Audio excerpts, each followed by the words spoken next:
రేపు జరగబోయే రాజ్యాంగ హక్కుల సాధన సమితి ఆధ్వర్యంలో దళిత క్రైస్తవ గర్జన భారీ బహిరంగ సభను మహబూబ్ నగర్లో జేజేఆర్ ఫంక్షన్ హాల్ ఎనుగొండలో జరగబోతుంది.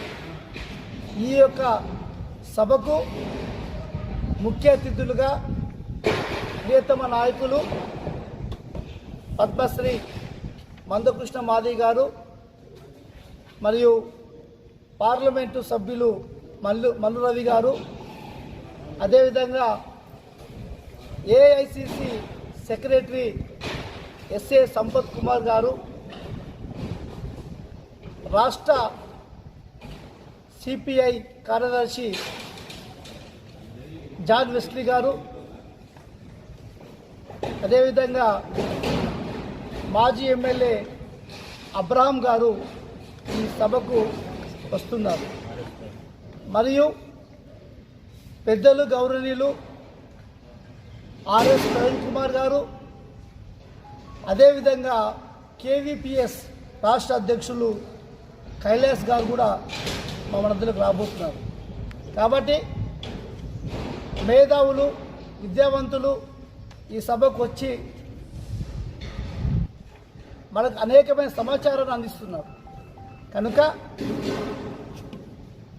వివిధ గ్రామాల నుంచి, ఉమ్మడి పాలమూరు నుంచి, 5 జిల్లాల నుంచి, కొత్త అయిన 5 జిల్లాల నుంచి, అనేక గ్రామాల నుంచి దళిత క్రైస్తవులు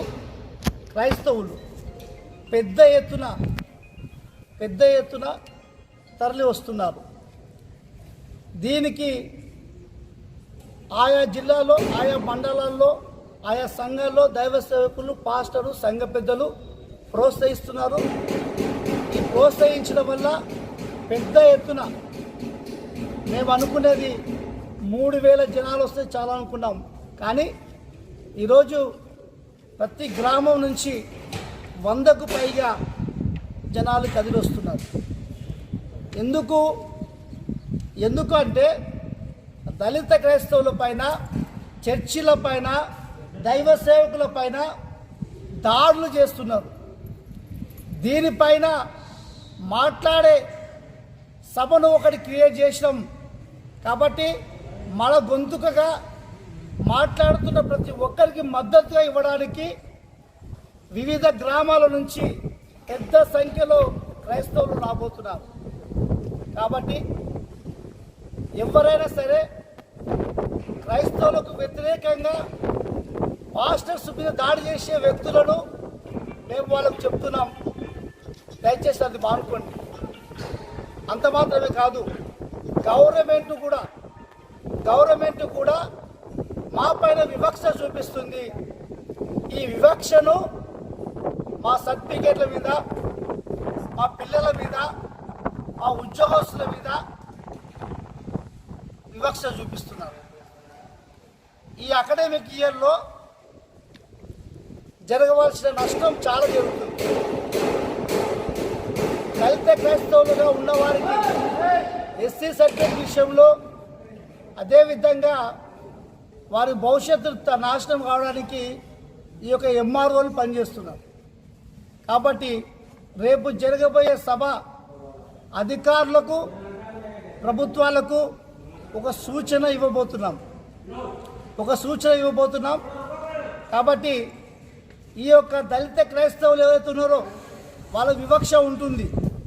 అప్పర్ క్యాస్ట్ వాళ్ళు ఎవరు కూడా దేవుని నమ్ముకున్న, మతం మారినా, కులం మారినా వాళ్ళ రిజర్వేషన్లు వాళ్ళకు ఉన్నాయి. వాళ్ళ కులము వారికి ఉంది. కేవలము మాదిగా మాల వ్యక్తులకు మాత్రమే వాళ్ళ కులం మారితే, మతం మారితే వాళ్ళ రిజర్వేషన్లు చేంజ్ అవుతున్నాయి.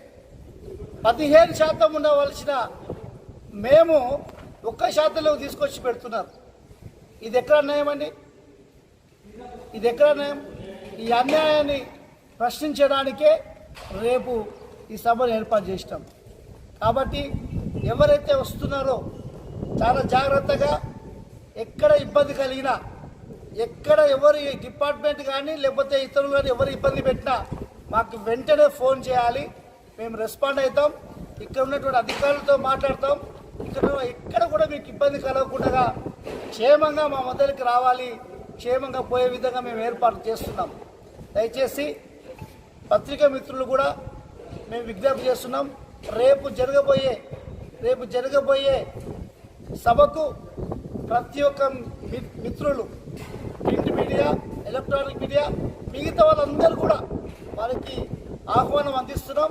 దయచేసి మీ అందరూ కూడా రావాల్సిందిగా కోరుతూ ఈ అవకాశం ఇచ్చినటువంటి మిత్రులకు, పత్రిక మిత్రులకు జేబీ ప్రైజులు తెలియజేస్తూ కూర్చుంటాం. మేడం, దళిత క్రైస్తవ గర్జన సభ రాజ్యాంగ హక్కుల సాధన సమితి ఆధ్వర్యంలో రేపు జేజేఆర్ ఫంక్షన్ హాల్లో 11 గంటలకు ఆరంభమవుతుంది.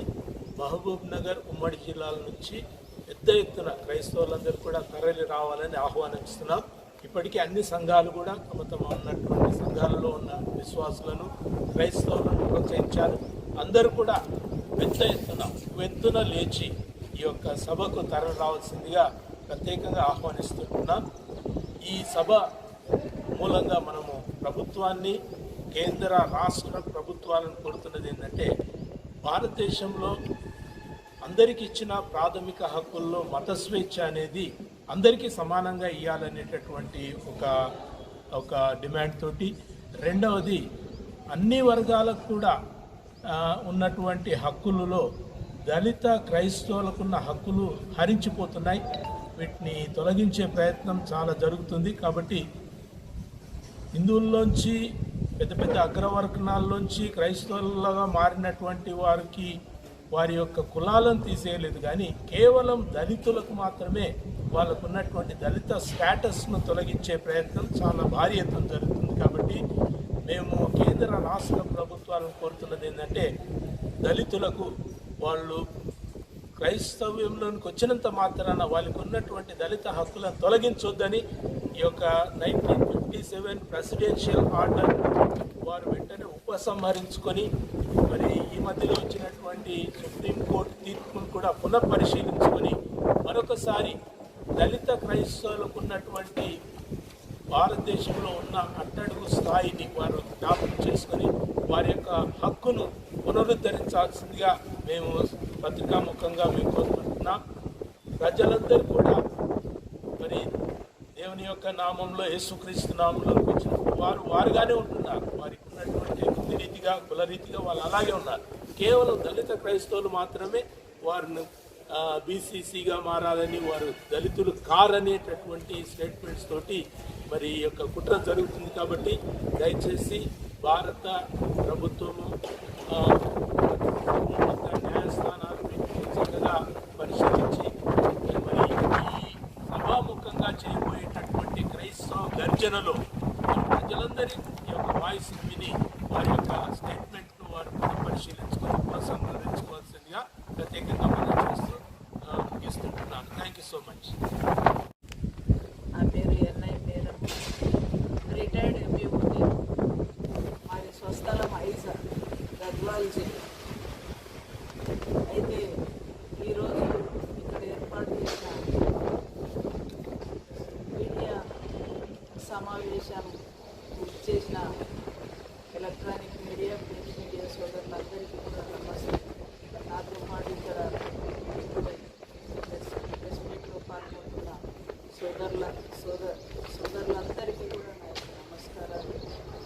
అయితే దళిత క్రైస్తవుల హక్కుల గురించి రేపు జరగనున్న బహిరంగ సభకు మరి JJR function hall Mahabub Nagar నందు జరుగుతున్న మీటింగ్కు విచ్చేస్తున్నటువంటి సోదరీలందరికీ కూడా నా విజ్ఞప్తి ఏమంటే, మరి చర్చిలలో ఆదివారం నాడు కానీ ఇతర దినాల్లో కానీ చర్చి పట్టనంత సంఖ్య హాజరవుతుంది. కానీ మనకు ముంచుకొస్తున్నటువంటి ప్రమాదాన్ని, నష్టాన్ని ఎవరు కూడా ఇంకా గుర్తించడం లేదు. కేంద్ర ప్రభుత్వాలు కానీ, రాష్ట్ర ప్రభుత్వాలు కానీ ఇటీవల వస్తున్న కోర్టు తీర్పుల గురించి కానీ, జరుగుతున్న దాడుల గురించి కానీ, నిర్బంధాల గురించి కానీ, అవమానాల గురించి కానీ ఎవరు కూడా ఇంకా దృష్టికి తేవడం లేదు.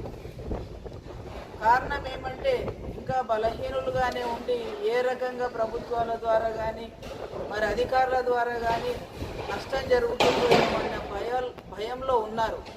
మనకు రాజ్యాంగం కల్పించినటువంటి మత స్వేచ్ఛను బహిరంగంగా మనం ప్రకటించుకునేది ఉంది, స్వీకరించేది ఉంది, మరి దాన్ని పాటించేది ఉంది. కానీ మనకు మాత్రమే, దళితులకు మాత్రమే మరి ఈ రకమైన వివక్ష రాజ్యాంగంలో ఆనాడే 1950 నాడే మరి కల్పించబడినటువంటి ఆ కుట్ర ఆధారంగా మనం నేటికి కూడా ఎన్నో సమస్యలను ఎదుర్కొంటున్నాము. దాన్ని ఇప్పుడు దాదాపు 75 సంవత్సరాల తర్వాత దళిత క్రైస్తవులకు ఈ నిర్బంధమైనటువంటి చట్టము ఎన్నో నష్టాలను కలిగిస్తుంది. వివక్షతను తొలగించడం లేదు, మరి చిన్న చూపు తొలగించడం లేదు, మరి మనల్ని ఇంకా ఊరికి దూరంగా ఏ అవకాశాలకు సౌకర్యాలకు నోచుకోకుండా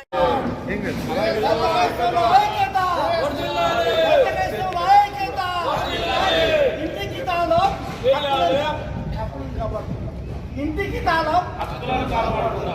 తాళం